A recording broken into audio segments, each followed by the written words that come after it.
If you've ever been the family scapegoat who everyone underestimated, hit that like button and subscribe right now. You're not going to want to miss what happened next. My name is Elena Rodriguez, and for 28 years, I'd been the disappointment of the Rodriguez family. Not because I'd failed at anything, but because I hadn't succeeded in the ways my family understood. My brother Marcus was the golden child.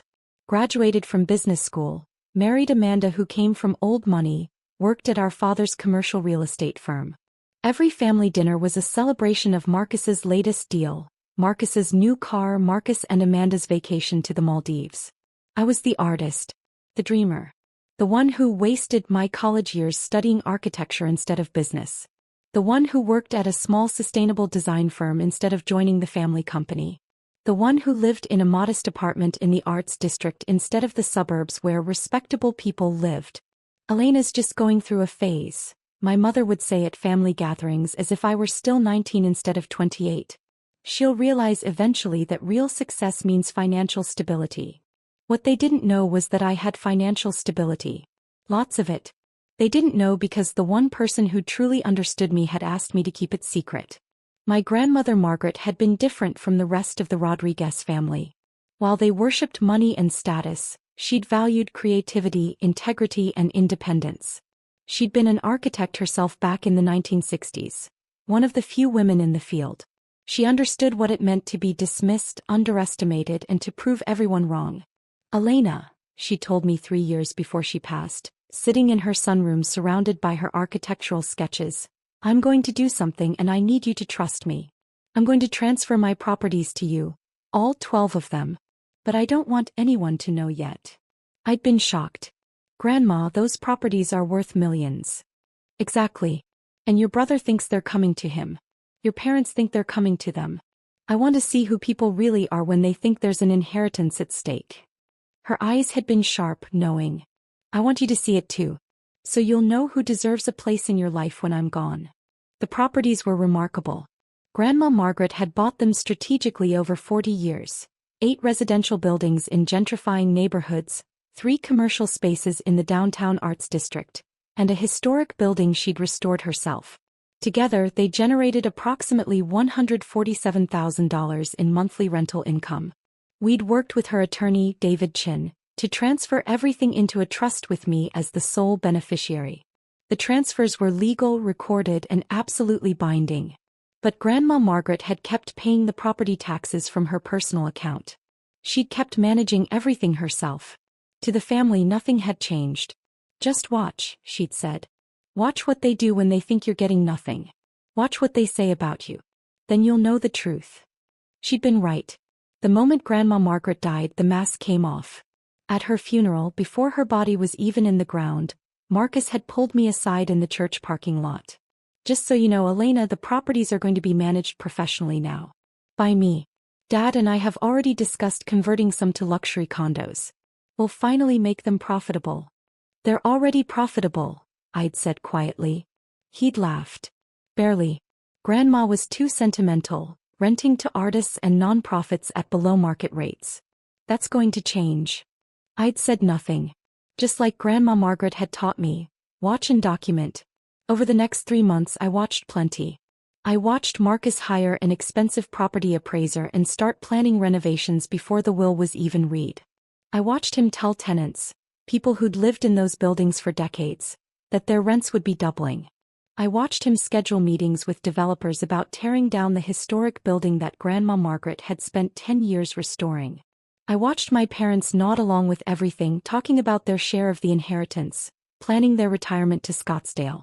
I watched Amanda post on social media about finally getting what we deserve, and waiting for deadweight to get cleared away. And I watched them talk about me. Elena's just going to have to accept that she's not getting anything, my mother said at a family dinner I wasn't invited to, but my cousin Maria recorded for me. Margaret was generous to include her in the will at all. She'll probably get some jewelry or books. If she's smart, she won't make a fuss, Marcus added. We might throw her a bone. Let her rent one of the commercial spaces at a discount for her little design projects. Amanda's laugh was cruel. Why would we do that? She's never contributed anything to this family. She doesn't deserve our charity. I listened to that recording 3 times. Each time Grandma Margaret's words echoed in my mind, "Now you know the truth." But I wasn't just watching. I was building. What my family didn't know was that I hadn't just been playing artist for the past 10 years. I'd been creating something extraordinary.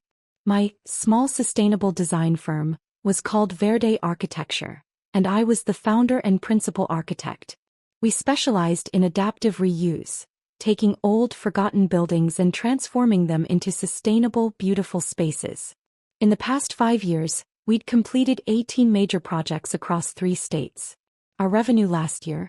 $8.3 million. My personal income? $340,000, not including the rental income from Grandma Margaret's properties. I'd been featured in Architectural Digest twice. I'd won the National AIA Young Architects Award. I'd been invited to speak at conferences in Barcelona, Tokyo, and Toronto. But I'd done it all quietly. I used my mother's maiden name professionally, Elena Reyes instead of Elena Rodriguez. I didn't post about my success on social media. I drove a 10-year-old Honda Civic. I kept my modest apartment even though I could afford much better. Why? Because Grandma Margaret had taught me to value the work over the recognition. And because I'd wanted to see exactly what she wanted me to see, who my family really was when they thought I had nothing. The rental properties Grandma Margaret had left me weren't just valuable, they were perfectly aligned with my work. 3 of the residential buildings were in neighborhoods where artists and young families were being priced out. The commercial spaces housed a ceramic studio, a community theater, and a non-profit arts education center. The historic building contained 6 affordable live-work spaces for emerging artists. For 3 years I'd been working with David Chin to not just maintain these properties but improve them. We'd added solar panels. We'd upgraded insulation and windows. We'd created a rent stabilization program that protected long-term tenants. We'd established a scholarship fund for young artists who couldn't afford studio space. The properties now generated $147,000 monthly, $1.76 million annually, while providing affordable housing and creative space for over 200 people. Marcus's plan to convert them to luxury condos would destroy all of that. It would displace every single tenant. It would erase Grandma Margaret's legacy. It would also be completely illegal since he didn't own the properties. Drop a comment and let me know where you're watching from tonight. The estate meeting was scheduled for October 15th, exactly 4 months after Grandma Margaret's death. David Chin had been legally required to wait through the probate period, even though the properties had already been transferred years earlier. I'd asked David not to tell Marcus about the transfers yet. "I want to hear what he plans to do," I'd explained. "I need to document his intentions." David had been reluctant, but he'd agreed. "Just remember, Elena, this is going to be ugly." He had no idea how ugly. The meeting was held at Marcus's house, a 6,000 square foot McMansion in the suburbs that he and Amanda had bought with money from my father. The formal dining room had been set up like a boardroom with Marcus at the head of the table. Present were Marcus and Amanda, my parents Robert and Patricia, my Aunt Linda and Uncle James, David Chin and me.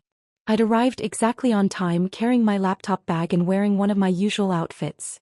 Jeans, a simple blouse, minimal jewelry. I looked like exactly what they thought I was. The poor relation who'd be grateful for whatever scraps they threw me. Marcus was wearing a custom suit. He had documents spread across the table. Property valuations, renovation estimates, development proposals. He'd clearly spent weeks preparing this presentation. "Thanks for coming, everyone," he began, standing at the head of the table like a CEO addressing his board. "I know this has been a difficult time, but Grandma Margaret would want us to handle her estate professionally and profitably." My mother nodded approvingly. Amanda was recording on her phone, probably planning to post about the big inheritance later. "David has finalized the probate process," Marcus continued, gesturing to the attorney. "Everything is in order. As executor of the estate and Grandma Margaret's oldest grandson, I've taken the liberty of developing a comprehensive plan for the properties." He clicked open a PowerPoint presentation.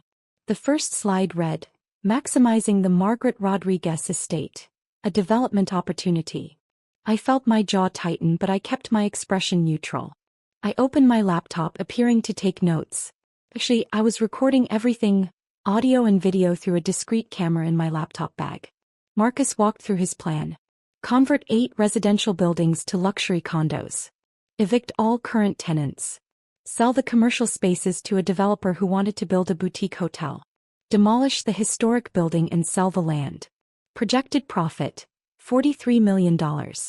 Of course, Marcus said, smiling around the table. This will be split among the family members named in the will. Dad and Mom will receive 40%. Linda and James 20%. I'll retain 30% as executor and project manager and... He paused, looking at me with something between pity and contempt. Elena, Grandma left you her jewelry collection and her architectural books. We've had them appraised at approximately $15,000. You'll receive that in cash, since we assumed you wouldn't have space for the physical items in your apartment. The room was silent. Everyone was watching me, waiting to see if I'd cry or protest or beg for more. I smiled and closed my laptop. That's very generous, I said quietly. Can I ask a question? Marcus looked surprised that I wasn't fighting. Of course. These tenants you're planning to evict, have you notified them yet? No, but we'll begin the process next week. 60 days notice, everything legal. And the historic building, you're planning to demolish it? It's not profitable, Elena. Sentiment doesn't pay the bills. I nodded slowly. I see. And you've verified that you have legal authority to do all this. Marcus's smile became condescending. I'm the executor of the estate, Elena. I have complete authority. David, I said, turning to the attorney, is that accurate? David Chin cleared his throat.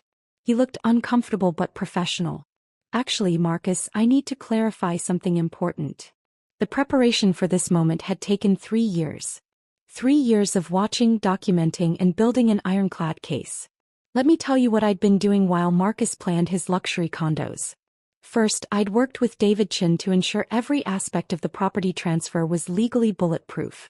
We had original transfer documents signed by Grandma Margaret and witnessed by 3 independent parties. Recorded deeds at the county recorder's office, time-stamped and certified. Trust documents establishing me as sole beneficiary.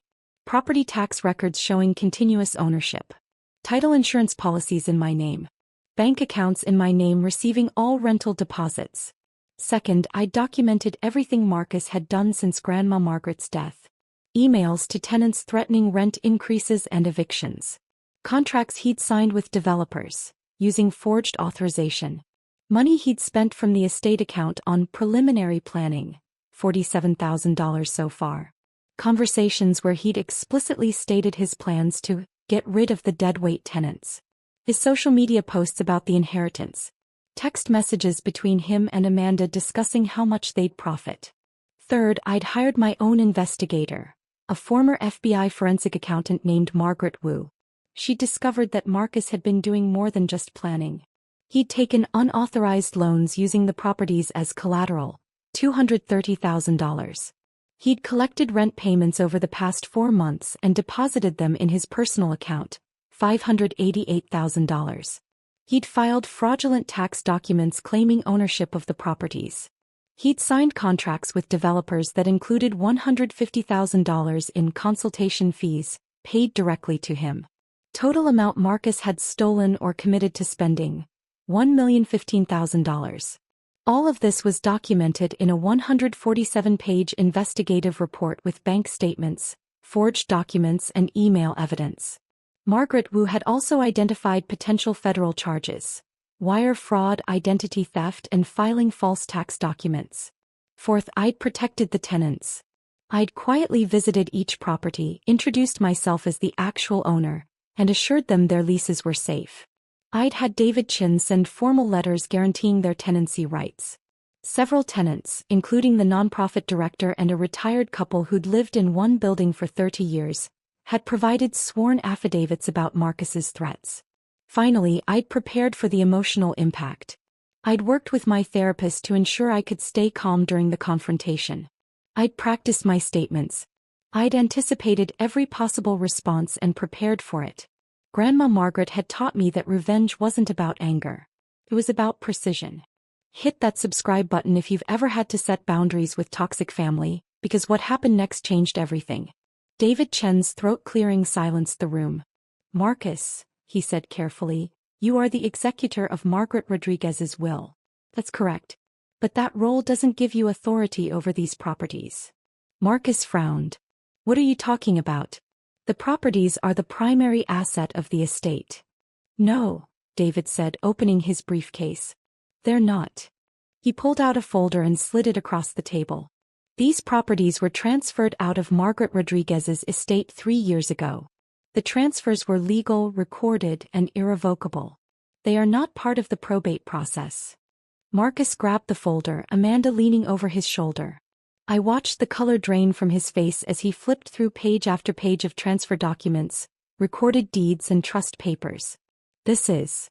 He sputtered. This can't be legal. She didn't have the mental capacity. She absolutely did, David interrupted. She was evaluated by 2 independent physicians before the transfers. Both confirmed full mental capacity. Their reports are in that folder. My father stood up, his face reddening. Who did she transfer them to? Linda? James? No, I said quietly, and everyone turned to look at me. I opened my laptop and pulled up a document on the screen. She transferred them to me. The room erupted. What? Amanda shrieked. That's impossible, my mother shouted. Marcus was shaking his head violently. No. Oh, this is fraud. You manipulated her. I did nothing of the sort, I said calmly. I pulled a USB drive from my bag and handed it to David, who plugged it into the TV mounted on the wall. The screen filled with a video, Grandma Margaret, sitting in David Chen's office, clearly alert and healthy. Her voice filled the room. I, Margaret Rodriguez, being of sound mind and body, do hereby transfer the following properties to my granddaughter, Elena Rodriguez, effective immediately. I make this decision freely without coercion, because Elena embodies the values I hold most dear: integrity, creativity, and compassion. She will protect these properties and the people who depend on them, which is something I cannot trust anyone else in my family to do. The video continued for 10 minutes. Grandma Margaret listed every property, explained her reasoning, and directly addressed potential challenges to her mental capacity. I know Marcus will claim I was confused or manipulated, she said, looking directly into the camera. I am neither. I'm simply choosing to leave my legacy to someone who deserves it. When the video ended, the room was silent except for my mother's sobbing. Then Marcus exploded. This is bullshit. You're a nobody, Elena. You work at some hippie design firm making poverty wages. You can't even manage your own life, let alone 12 properties worth millions. Actually, I said and pulled up another document on my laptop. Let me clarify a few things. I turned the screen so everyone could see. It showed the Verde Architecture website, with my photo prominently displayed as founder and principal architect. I don't work at a design firm. I own one. Verde Architecture generated $8.3 million in revenue last year.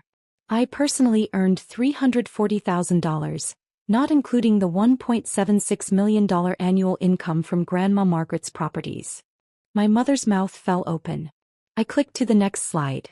A photo of me receiving the AIA Young Architects Award. I've won multiple national awards for my work in sustainable architecture. I've been featured in Architectural Digest, Dwell, and Architect magazine. I've spoken at international conferences. I paused. I used my mother's maiden name professionally so none of you would know. I wanted to build something without your interference or your demands for money. Amanda was backing away from the table, her hand over her mouth. But I wasn't done. Now, Marcus, let's talk about what you've been doing for the past 4 months. I pulled out a second folder, the one Margaret Wu had prepared. You've collected $588,000 in rent from properties you don't own and deposited it in your personal account. That's theft. I slid a bank statement across the table highlighting the deposits. You've taken out $230,000 in unauthorized loans using these properties as collateral. That's fraud. Another document. Marcus's hands were shaking as he looked at it.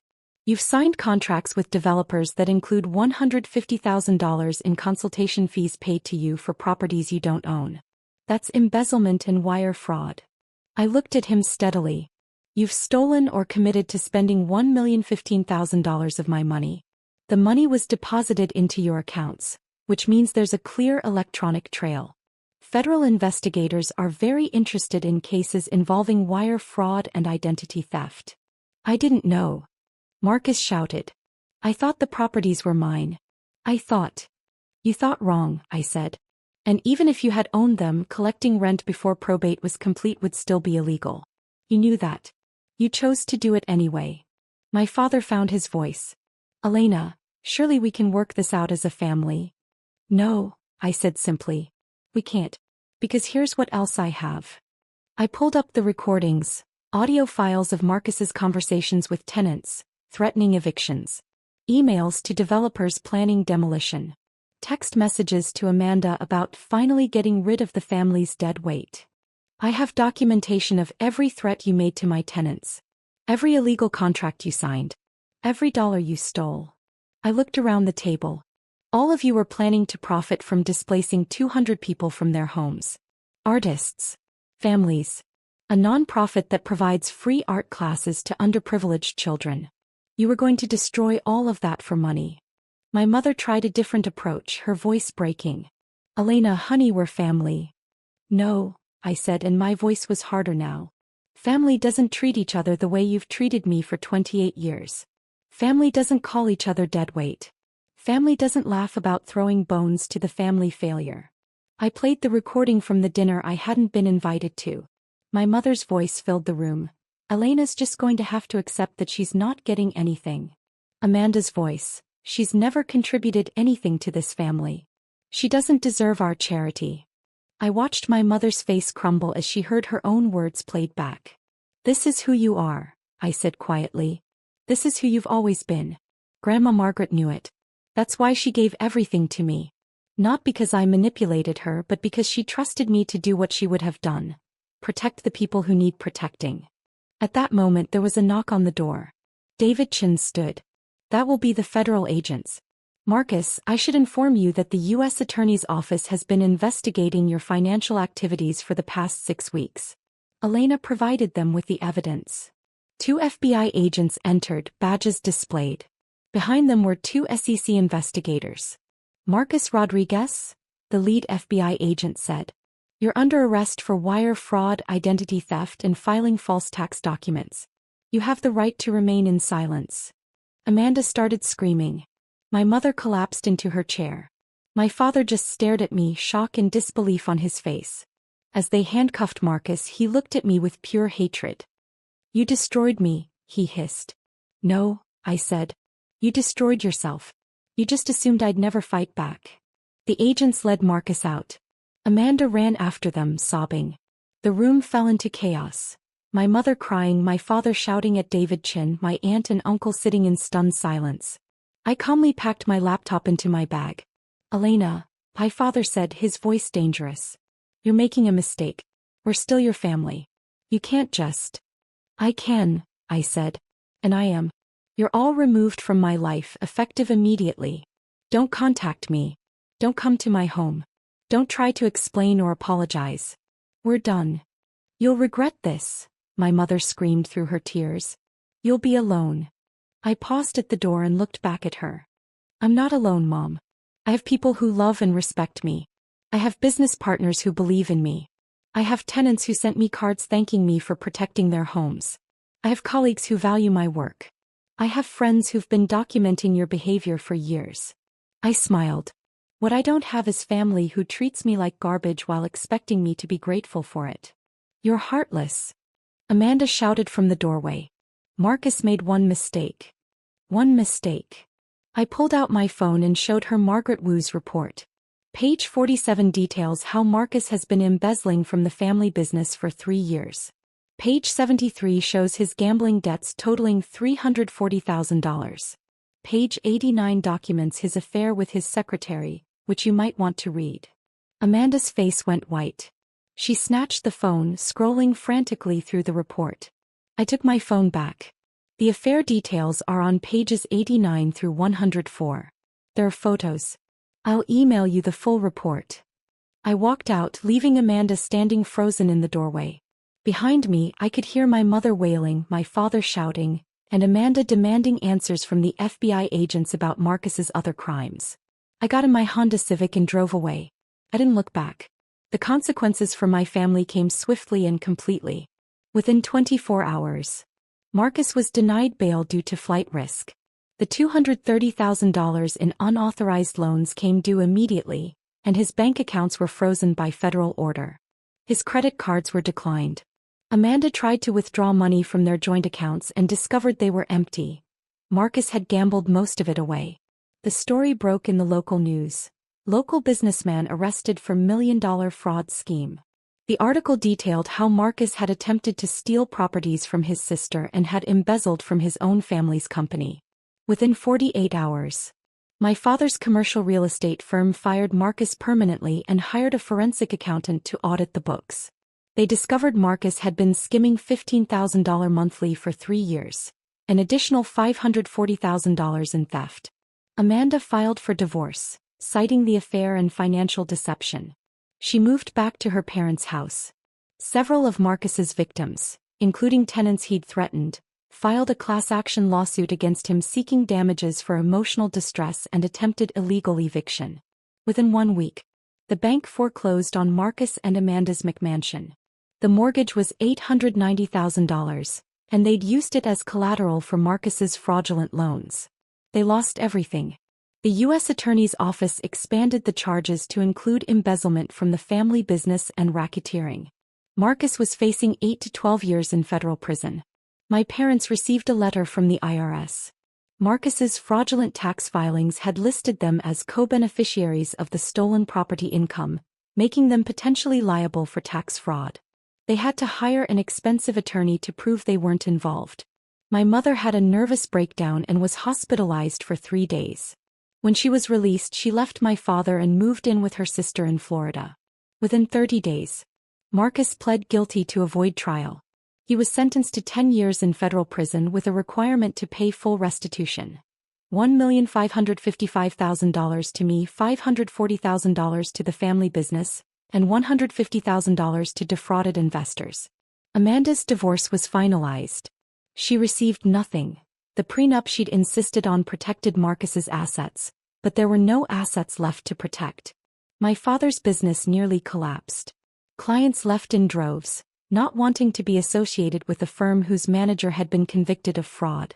He had to sell the business at a massive loss and declare personal bankruptcy. 3 months later, Marcus was in federal prison in Pennsylvania. Amanda was working as a receptionist at a dental office, living in a studio apartment. My father was working as a consultant, making a fraction of his former income. My mother refused to speak to him. My Aunt Linda called me once, asking if I'd help pay for my father's legal bills. I declined. 6 months later, I received a letter from Marcus in prison. It was 6 pages of excuses, blame, and eventual pleading. He claimed he'd been under financial pressure, that Amanda had expensive taste, that Dad had put too much pressure on him to succeed, that I should forgive him because we were blood. I threw it away without finishing it. While my family's world collapsed, mine flourished. I maintained Grandma Margaret's properties exactly as she would have wanted. I kept the affordable rents. I improved the buildings with sustainable upgrades. I started a grant program offering free studio space to emerging artists for their first 2 years. The historic building that Marcus wanted to demolish? I turned it into the Margaret Rodriguez Center for the Arts, a mixed-use space with affordable artist studios, a gallery, and a community workshop. We held the grand opening on what would have been Grandma Margaret's 80th birthday. Verde Architecture expanded. We hired 5 new architects and opened a second office. Our revenue this year will exceed $12 million. I've been invited to serve on the board of the National Trust for Historic Preservation. I also built my chosen family. My business partner, James, who'd believed in me when I was just a junior architect with big dreams, became like a brother to me. My best friend Maria, who'd been documenting my family's cruelty for years, stood by me through everything. My mentor, Professor Chin, no relation to David, who'd taught me that architecture was about people, not just buildings, continued to guide me. And I met someone, an environmental engineer named Daniel, who understood that success wasn't about money or status, but about doing meaningful work. We got engaged last month. He proposed in the community garden we'd built together behind one of the residential buildings. My tenants threw us an engagement party. Over 200 people came, artists, families, nonprofit workers, business owners. They decorated the Margaret Rodriguez Center and made speeches about community and kindness. My biological family wasn't invited. I think about Grandma Margaret often. She'd wanted me to see the truth and I had. But she'd also taught me something more important. That family isn't about blood. It's about who shows up for you, who believes in you, who protects what you value instead of trying to exploit it. The properties she left me weren't just real estate. They were a test, a lesson, and a gift. The test showed me who my family really was. The lesson taught me to value myself. The gift gave me the resources to build something beautiful. A year after the confrontation, I received one more letter. This one from my mother. She apologized. She said she'd been wrong, that she'd let status and money corrupt her values, that she wanted to rebuild our relationship. I considered it carefully. I talked to my therapist. I discussed it with Daniel and Maria and James. Then I wrote back, I accept your apology, but I'm not interested in rebuilding a relationship. You taught me that family bonds aren't sacred, they're earned. You didn't earn them. I hope you find peace, but you'll find it without me. I meant it. Sometimes people ask if I regret how things turned out. If I wish I'd handled it differently. If I feel guilty about Marcus being in prison or my parents' business failing. I don't. They made their choices. They chose greed over integrity. They chose status over kindness. They chose to exploit and dismiss me, and when that backfired, they chose to blame me instead of taking responsibility. I chose differently. I chose to protect what mattered. I chose to build instead of destroy. I chose the people who deserved my loyalty. Grandma Margaret was right about everything. She knew exactly what would happen and she trusted me to handle it. I wake up every morning in a home I designed myself, next to a man who loves me for who I am, knowing that my work provides housing and opportunities for hundreds of people. I manage properties that honor my grandmother's legacy. I run a business that creates beautiful, sustainable spaces. My brother wakes up in a federal prison cell, serving 10 years for crimes he committed out of greed and entitlement. That's not revenge. That's just consequences. And consequences, as Grandma Margaret would say, are the best teacher of all. If you've ever had to walk away from toxic family to save yourself, tell me your story in the comments. What would you have done in my situation? Does any of this feel familiar? Because if you've been there, if you've ever been dismissed, exploited, or underestimated by the people who were supposed to love you unconditionally, I want you to know something important. You're not alone. You deserve better. And sometimes the family you build is stronger than the family you're born into. Grandma Margaret taught me that. And now I'm teaching it to every young person who rents studio space at the Margaret Rodriguez Center, every family living affordably in her buildings, every artist who gets a chance because someone believed in them. That's the legacy she left me. Not just properties and money, but the courage to demand better and the wisdom to build something that lasts. And that's worth more than any inheritance.